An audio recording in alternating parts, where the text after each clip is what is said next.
Shalom, selamat pagi jemaat dikasih Tuhan. Kembali kita berjumpa dalam renungan pagi. Mari pagi ini kembali saya mengajak kita semua untuk merenungkan firman Tuhan, supaya melalui firman Tuhan hidup kita terus dibangun, diteguhkan dan dikuatkan dalam iman dan pengharapan. Karena firman Tuhanlah yang menjadi pedoman bagi hidup kita. Firman Tuhan juga sumber kekuatan. Bahkan firman Tuhan akan menuntun dan menerangi langkah hidup kita. Mari sebelum kita merenungkan firman Tuhan, kita akan berdoa terlebih dahulu. Bapa di surga, kembali Tuhan pagi ini kami datang ke hadirat-Mu. Kami sungguh bersyukur atas segala kebaikan-Mu ya Tuhan, atas segala rahmat dan anugerah-Mu, berkat dan kemurahan-Mu, perlindungan dan penyertaan, pertolongan, bahkan juga pemeliharaan Tuhan atas hidup kami. Sungguh kami mengucap syukur. Dan kami berdoa pagi ini mohon tuntunan-Mu Tuhan. Dan kami juga mau merenungkan firman-Mu.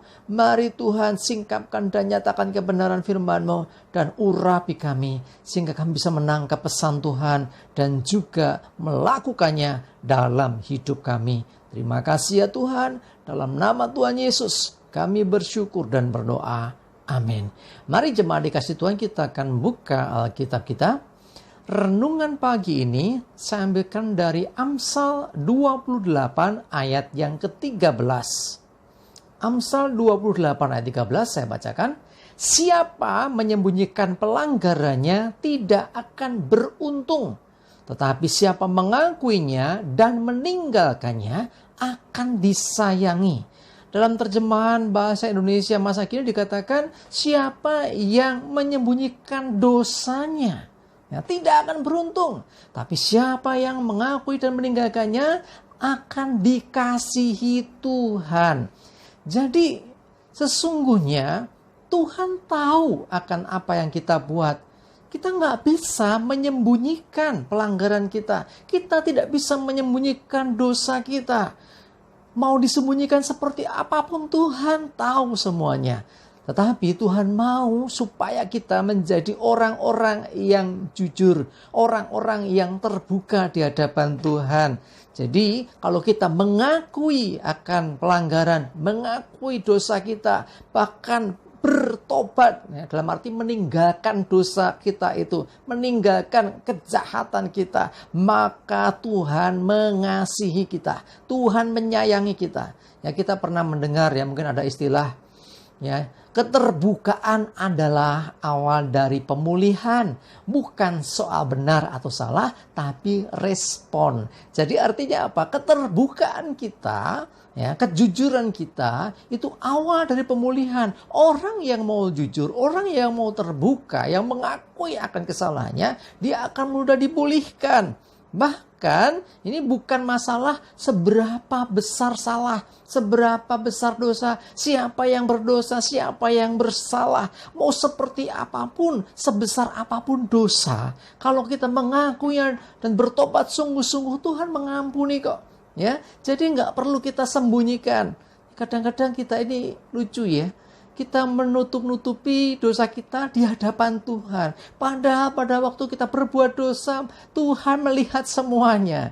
Ya, seperti anak kecil tuh ya, kadang-kadang ya. Anak kecil itu kalau punya makanan yang dia sukai, misalnya punya katakanlah kue gitu ya, dia makan enak gitu, diminta kadang-kadang disembunyikan di belakang. Nggak enak, dah habis, dikasih di punggungnya. Lalu dia berbalik. Ya, otomatis kita bisa melihat apa yang dia sembunyikan. Nah, itulah Tuhan tuh melihat apa yang kita sembunyikan. Jadi nggak ada gunanya. Ya, cuman iblis sukanya apa? Yang membuat kita ini jadi orang-orang yang nggak mau jujur.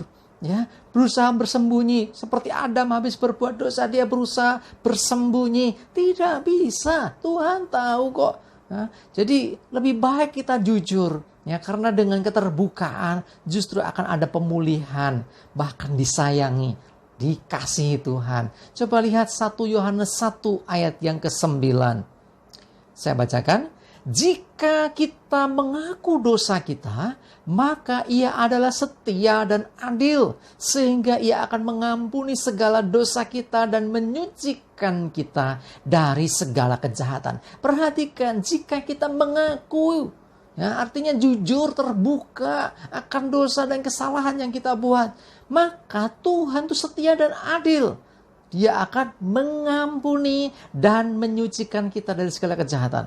Nah, jadi kuncinya apa? Keterbukaan, kejujuran. Ya, jangan sembunyikan kesalahan kita, dosa kita, karena kita nggak bisa menyembunyikan. Walaupun pada kenyataannya ada begitu banyak orang berusaha untuk nutup-nutupi dosa, bahkan di hadapan Tuhan. Kalau di hadapan manusia mungkin orang bisa nggak tahu, tapi Tuhan kan tahu, ya. Seakan-akan ya nggak ada apa-apa, seakan-akan semua baik-baik saja. Waktu berdoa, waktu memuji, menyembah Tuhan, wah sepertinya orang itu nggak punya beban, nggak ada masalah, nggak ada sesuatu yang nggak beres. Seakan-akan semuanya baik-baik saja, padahal dia menyembunyikan sesuatu di belakangnya. Nah, Tuhan melihat itu loh. Nah, karena itu mari jemaat dikasih Tuhan, belajar jujur, terbuka. Kadang memang kita ini salah. Yang namanya khilaf itu kadang terjadi. Ya, di luar kesadaran kita, aduh aku udah buat salah. Ketika engkau menyadari itu, segera buat pengakuan di hadapan Tuhan. Ketika kita menyadari kita salah, ayo bertobat kembali kepada Tuhan. Karena dengan begitu Tuhan akan mengampuni. Bahkan Tuhan akan memulihkan kita. Bahkan Tuhan akan mengasihi dan menyayangi kita. Mari belajar jujur dan terbuka di hadapan Tuhan. Karena sesungguhnya apa yang kita buat Tuhan sudah tahu. Tuhan mau lihat respon hati kita. Tuhan mau lihat apakah kita ini orang-orang yang mau terbuka di hadapan Tuhan. Ya, seseorang mau terbuka itu biasanya kepada siapa? Kepada orang yang dia percayai. Nah, sekarang pertanyaannya, apakah engkau mempercayai Tuhan? Kalau engkau mempercayai Tuhan, ayo terbuka di hadapan Tuhan. Ya, sekalipun mungkin ada dalam hatimu kekecewaan, kebencian, belum bisa mengampuni orang sekalipun. Ayo datang pada Tuhan, buat pengakuan dengan jujur. Ya, Tuhan, aku mau mengampuni tapi belum bisa. Tolong aku Tuhan. Ya, jujur sama Tuhan dan minta kekuatan dari Tuhan untuk kita bisa melepaskan pengampunan, untuk kita bisa mengasihi orang, bahkan orang yang sudah mengecewakan kita, terhadap orang yang mungkin sudah melukai hati kita. Ayo jujur di hadapan Tuhan. Sekalipun jujurnya belum bisa mengampuni, tetapi jujurlah, minta kekuatan dari Tuhan. Maka kita akan dimampukan dan kita bisa mengampuni orang. Sebab kita pun sudah diampuni ketika kita jujur di hadapan Tuhan. Amin, kita berdoa. Bapa di surga, terima kasih untuk firman-Mu hari ini. Kami mengakui seringkali Tuhan, kami tidak jujur, tidak terbuka, tidak mau mengakui akan kelemahan kesalahan kami. Tapi hari ini Tuhan, kami mengakui betapa banyak dosa pelanggaran kami.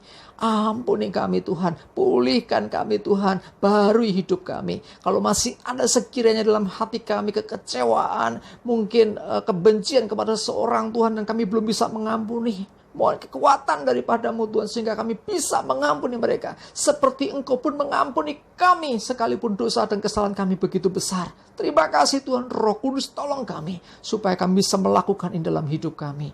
Terima kasih ya Tuhan, kami serahkan hari ini hidup kami dalam pimpinan-Mu. Jauhkan celaka dan mara bahaya, damai sejahtera dan berkat Tuhan menyertai kami semua. Dalam nama Tuhan Yesus kami bersyukur dan berdoa. Amin. Mari jemaat dikasih Tuhan, yuk tetap semangat terus ya. Maju terus dalam iman dan pengharapan. Tuhan Yesus memberkati kita semua. Amin.